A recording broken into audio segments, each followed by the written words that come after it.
Binafsi Banyanya anafanya kosa kubwa sana kwa Matilda. Yaani anamkosea sana. Hivi imagine Matilda ameweza kujitoa kwa Banyanya kuhakikisha anamfurahisha. Lakini mbali na kumfurahisha kuhakikisha anamkea kwa kila kitu. Lakini leo hii Banyanya anakuwa kwanza kumsaliti Matilda. Hivi unadhani Banyanya anawaza nini kichwani mwake? Leo hii tunamuona sasa anaanza kumkumbuka Matilda katika njonzi. Wakati anamkumbuka anamuota ni kwamba Catherine Bai anashtuka. Kumbe Banyanya tayari umeanza kumkumbuka Matilda wako. Kwa hiyo anachokifanya Violet naye anaamua kujiongeza kuhakikisha anamnasa Banyanya. Nakumbuka kama Violet ameambiwa na wale ndugu zake kwamba hakikisha unamkea Banyanya.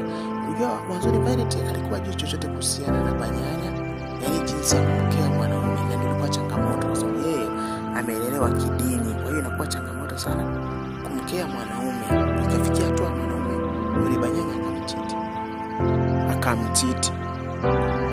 Sasa leo hii ni kwamba tayari Violet shamnasa Banyanya, na Violet anakwambia kwamba hautoki